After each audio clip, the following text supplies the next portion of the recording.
Well,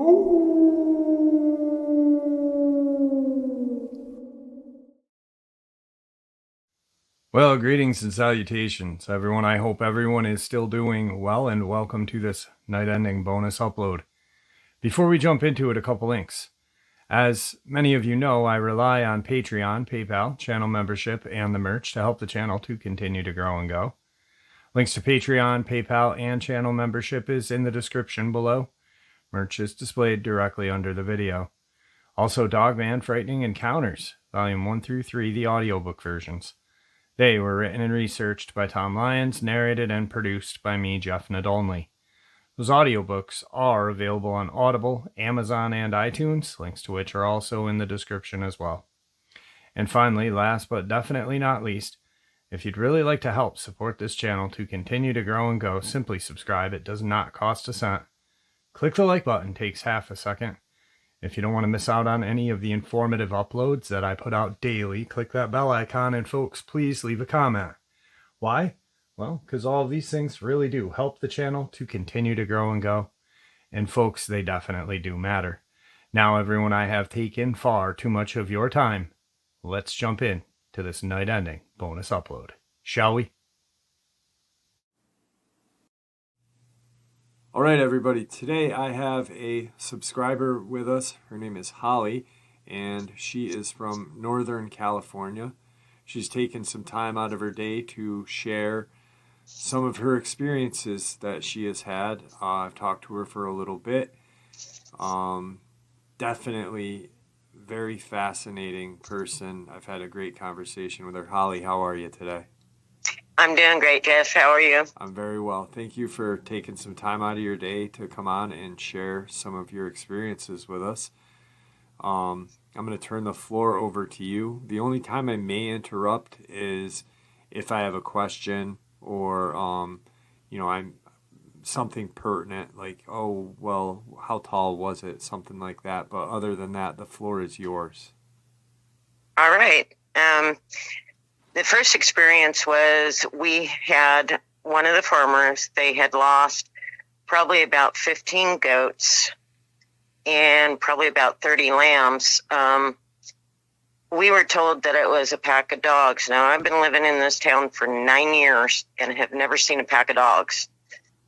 So they put that up to animal attack.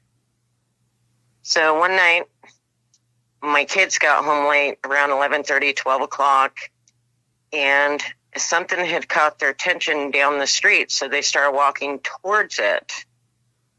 And it was about 9 feet tall. It was on all fours. It was about 5.5 feet tall on all fours, but then it stood up. It was about 9 feet tall, and I thought, okay, my son is exaggerating. The look on my daughter's face told me completely different. She says, Mom, it was huge. It has red eyes. It was black. They did not see a tail because this was down the street. So I'm wondering if it wasn't actually bigger because it was down the street. Right. And, they got in the house. My daughter and my son used to walk around at night. They won't anymore. It scared them that bad. How old were they at the time, if you don't mind me asking? Actually, it was about 2 years ago that this happened. So, Sarah's 30 and Jake is 25. Wow. So, then my sister, she lives 2 blocks up from where I live. And one night she has 7 dogs. The dogs were going nuts. And this was like 1 o'clock in the morning. So my sister had a couple of shots and she thinks she is 10 foot tall and bulletproof. She's only 5 foot, Jeff. That's what's so funny about it. Right. And she's FaceTiming her son. And she walks out. What are you guys barking at? All the dogs come running back in the house with their tails tucked, except her little service dog because she has bad health. and he's only 3 pounds. He's an applehead Chihuahua. And the Chihuahua was trying to stand between it and my sister.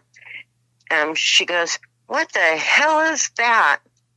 And she turns the phone around, and the kids see it on the FaceTime call.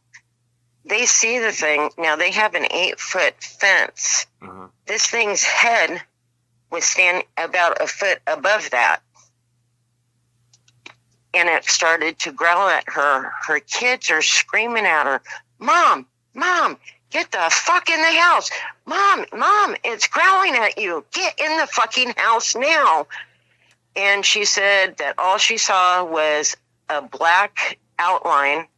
She's also night blind, and red eyes, straight up red eyes. And the dog kept on grabbing her leg, trying to get her to go. So she finally turned around and went in. But there's many times that we will be sitting out, and all of a sudden it's like all the dogs in town just go nuts, and then it's dead silent. You hear nothing. No frogs, no crickets, nothing. Wow. It's like everybody stops to hear the howls that are coming from over at the school. That's crazy. I don't mean to go back, but when your kids saw it, they were down. What was it doing? Like, how did that end? Did they just turn and walk away, or? No, it took off. It took okay. off running. Towards the school, towards that area? Yeah, well, yeah, up towards the buttes. Okay. Up towards the buttes. And on the other side is the Sacramento River. Okay. So it would have been coming from the Sacramento River, heading up east towards the buttes. Because west is the ocean. Okay. Now, do you think that was the same one? Like, have you and your sister talked about your kids' experience and hers? Yes. Do you guys think that could possibly be the same creature that was, or do you think there's more out there in your area than that one? I'm not sure. I think it may be the same one, but I do know that when those times when you can hear the howls, it's like a strange howl. It's not like a coyote, and it's not like a wolf. Right. And at the end of it, it almost sounds like a scream. Huh. Yeah, that's good. And it will make the hair stand up on your neck. It is just so bizarre. Also, the high school in our town, all the animals were taken from the barn, and there are houses right across on all 3 sides of the high school, so somebody would have seen if it was people that stole the animals, but they were all gone. They never found them.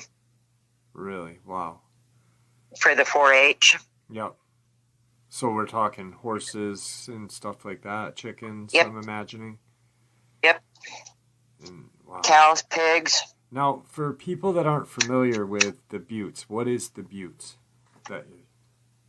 The buttes come off of, it connects from Shasta, it goes to Lassen, then goes over to Paradise. It runs all the way down to Sacramento. Right, so it's a small mountain range. Yes. Yeah. Yes. Yep. And it's made of lava rock is basically what it's made out of. Okay. And there's a lot of crevices in there. There's a lot of caves in there.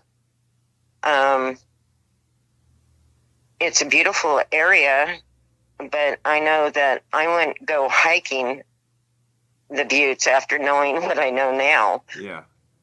Yeah, especially, knowing me and, people who have listened to and you living there, Mount Shasta, if it connects to Mount Shasta, and the incredible stuff that goes on up there is the connection there is just a kind of a trail, you can follow the buttes down to, so there's definitely some scary crap going on in your area.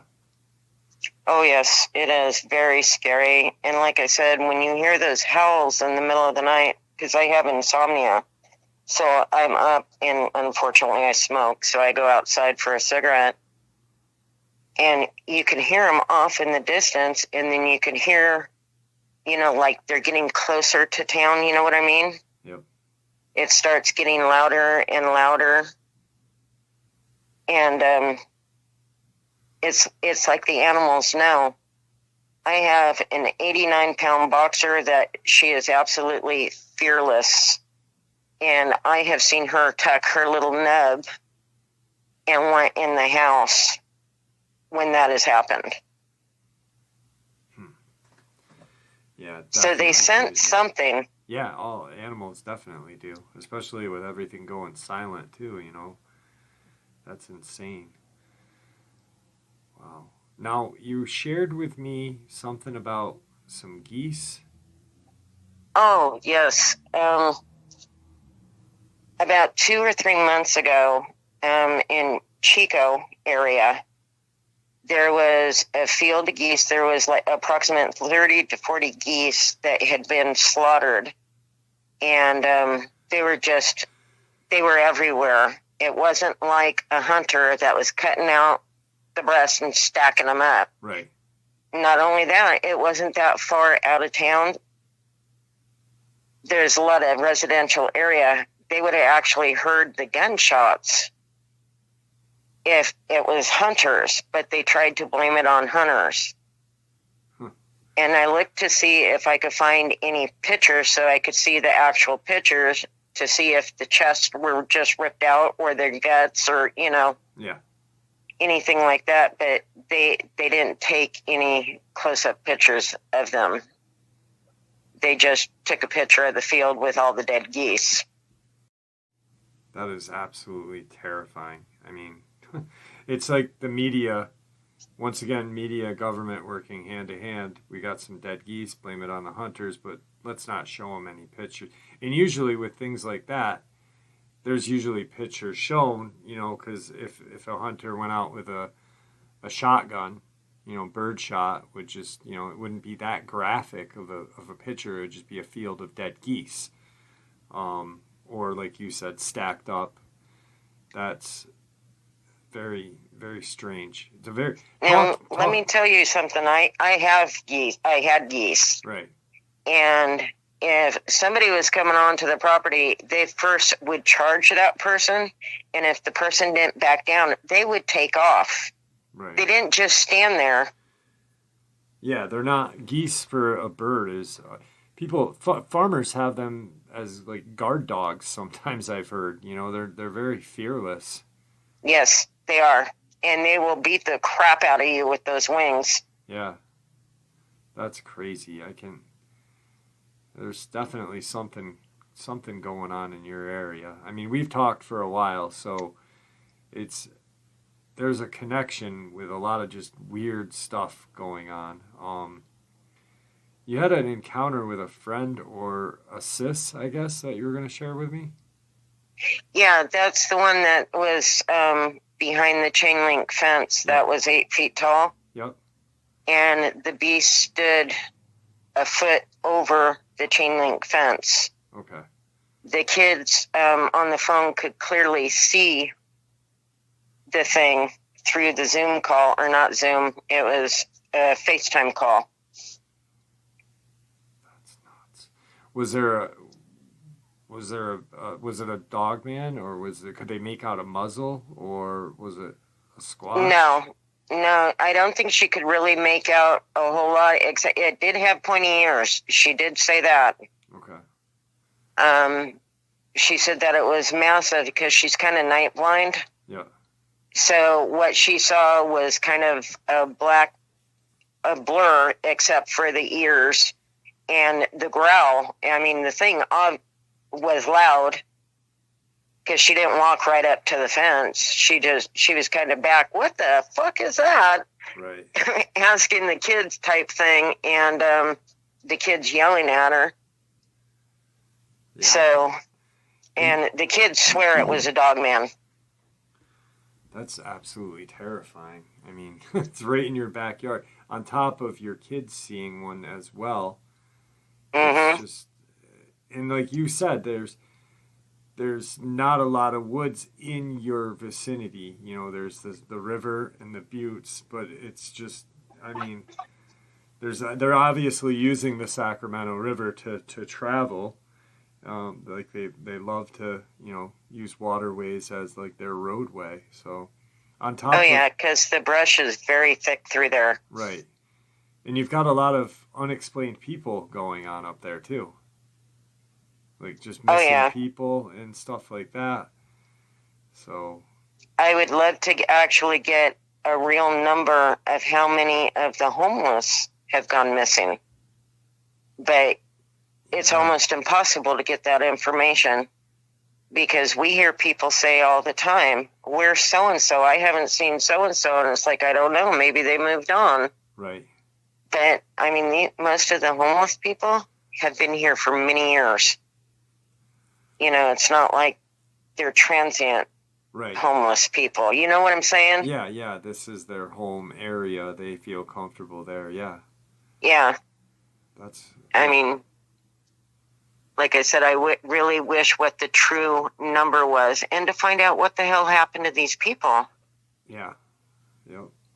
Well, I was talking to the subscriber in Tennessee just recently, and he had, I don't know if you heard the upload, but he went down to Jimtown Road where the double attacks happened that they blamed on a guy and his dog, or dogs, but they only had one, and it wasn't a cane corso.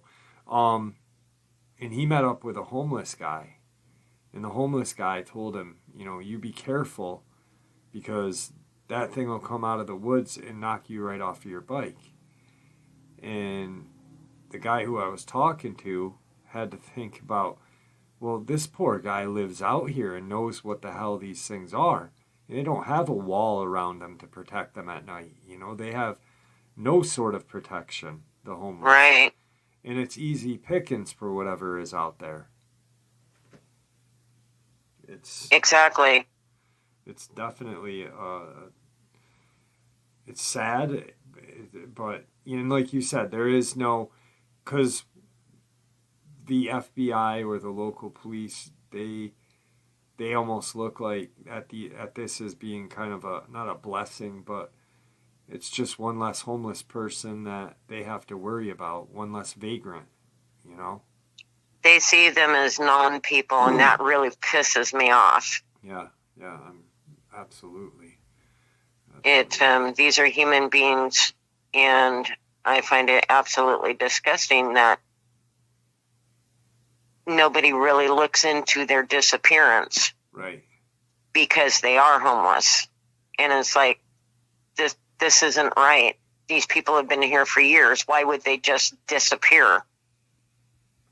Yeah, that's crazy. And there's people in the buttes that have had, you know, I've heard stories about that area, and it's not, you know, there's definitely some cryptid goings on as well as occult stuff and, you know, satanic occults, UFOs. Oh, yes. You know, and it seems like these are connected. You've got satanic cults, UFOs, orbs, cryptids, and all in one spot. And Shasta is notorious for it.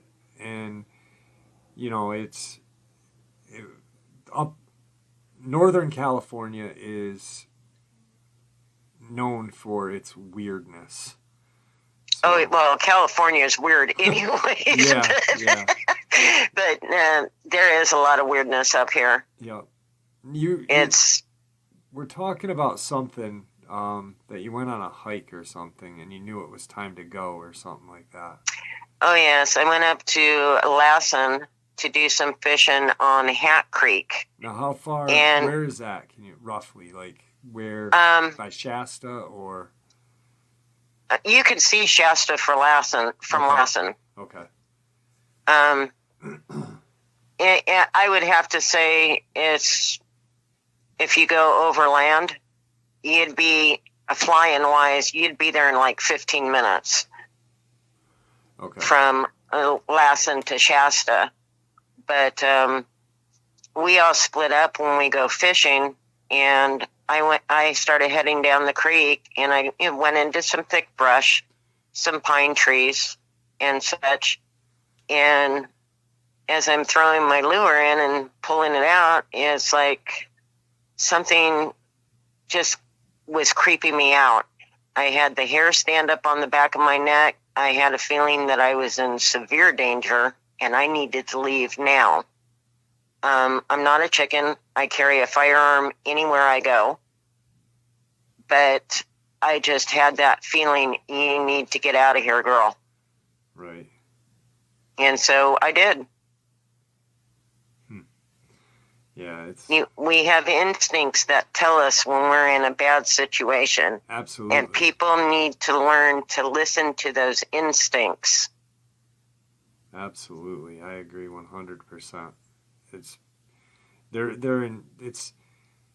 it's like dogs or animals. We're an animal as well, and these instincts have been with us since the dawn of mankind for a reason, because in the beginning we weren't the apex predator. There was always something bigger and badder out in the woods, and that's why we have those feelings. That's why our hair stands up on the back of our neck when the woods go silent, because we know instinctually, oh shit, there's something out here. But we take for granted the comforts, the creature comforts of our cell phones and our warm house, that we think that we are the king out there. Yet we're not. We're not even close to being the biggest predator out in the woods, even when we have a firearm.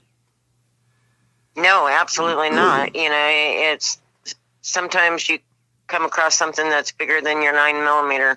Yep. Like a bear. Yeah, exactly. It's sometimes you just got to listen to that and get the heck out of there. You don't want to be another 411, or even worse, being torn apart by something. I do agree. When I talking to you and getting to know you, I was blown away of how you described your area.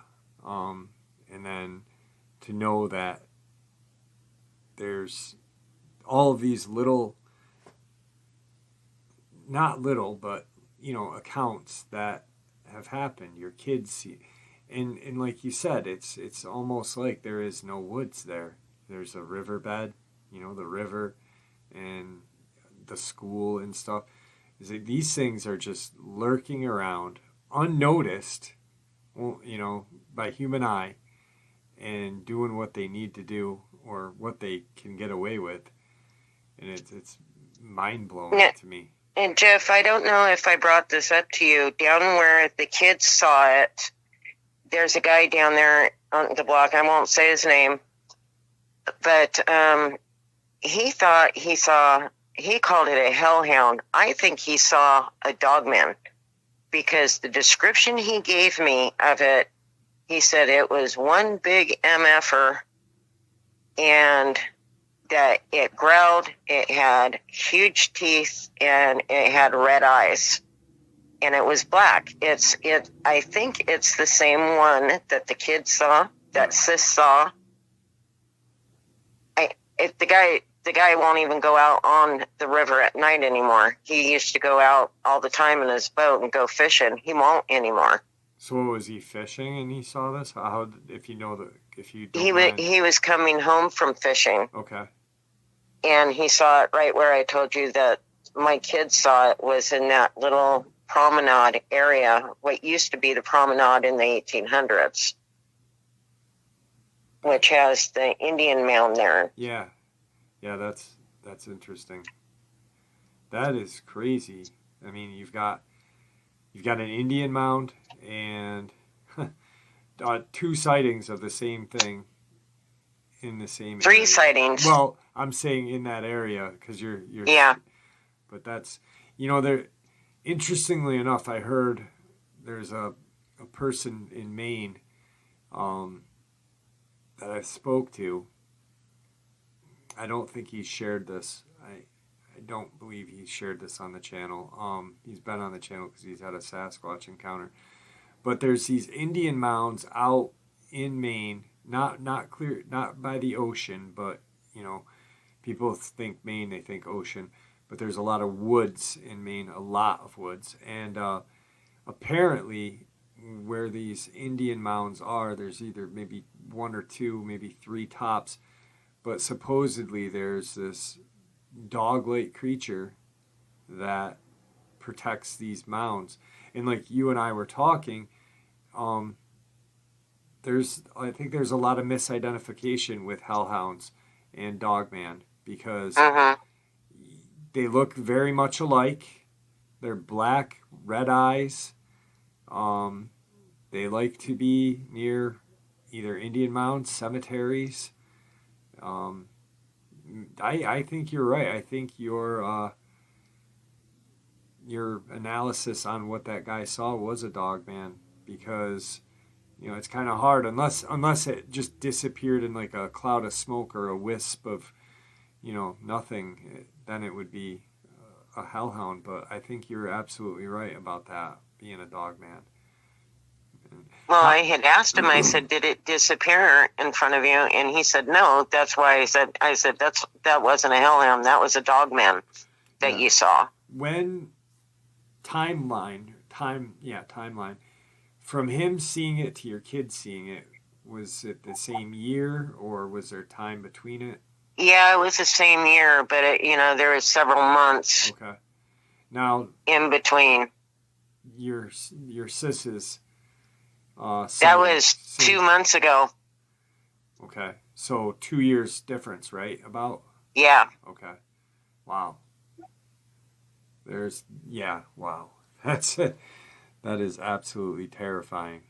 What cracks me up is the kids, Mom, get in the effing house, get in the... And she was going to take it on. Yeah. And like, sis, you're an idiot. That is insane. Only to have a 8-foot fence stopping it from... Yeah. Exactly. And it's like, I worry because, like I said, if she has a couple of shots, she thinks she's 10 feet tall. Right. And I'm afraid that she's going to end up getting hurt. Yeah, well, I mean, why wouldn't you? I mean, just not even having shots. I mean, it could just something... I don't think anyone's safe when these things are around, especially lurking. Exactly. So, that's definitely insane. So I don't hang up before the interview or after the interview, but is there anything else that you'd like to share with anybody? No, Jeff, I just thank you very much for being interested in us little people out here and what people have gone through. You're an amazing human being. I appreciate that. I appreciate that. And I'm just like everyone else. I'm no one special. I have a platform that everyone else could have. I'm thankful for you guys for, sharing your information with me because, I think we're a community and we make, you share your encounter, someone shares theirs, and we get information from each other. It's to me, it's like a forum kind of, and I appreciate all of you guys. So thank you very much. We all got a piece of the puzzle, don't we? Yeah, we do. We really do. We just got to figure out where those pieces go so we can get the ultimate answer, and that's the truth. So, well, I really appreciate you coming on. And it's been a great time talking to you prior the interview and during the interview. So thank you very much, Holly. Thank you, Jeff. All right. I'll talk to you later, and thank you for your interview. Okay. Bye-bye. Bye. And there you have it, folks. This night-ending bonus. I hope you all enjoyed it as much as I enjoyed sharing it with you. I'd like to thank you all for supporting the channel. After all, it is your support that keeps this channel growing and going. And honestly, what gives us all a place and a chance to share our theories and our experiences judgment-free. Everyone is treated with the respect that we all deserve. Please stay safe, happy, healthy, and ever vigilant, keeping an eye on our children, pets, family, and friends. These creatures are real. They are out there and dangerous. Share this information with those you love and care about, and it may just help save their lives someday. Until next time, never stop asking questions, never stop searching for the truth, and God bless.